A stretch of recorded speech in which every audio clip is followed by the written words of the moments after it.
what else do we have? Yeah, one thing that we haven't talked about at all is here the central floor that we have cleaned 2 days ago.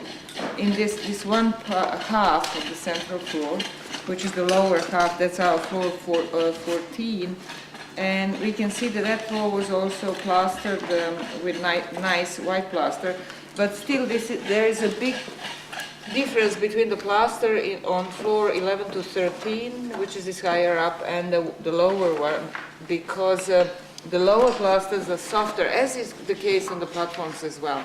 It's softer and thinner and more moist, and it doesn't preserve as well as we excavate it and clean it. It doesn't preserve as well as the one on the higher floors, and that's interesting from the point of view of the types of materials that were used. Anyhow, the entire floor of this half of the floor was white plastered.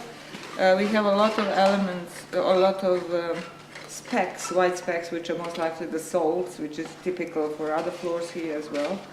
And we can see, I don't know if I have mentioned before, but you can see on this one more red dot in this transitional point between the kitchen and the central floor.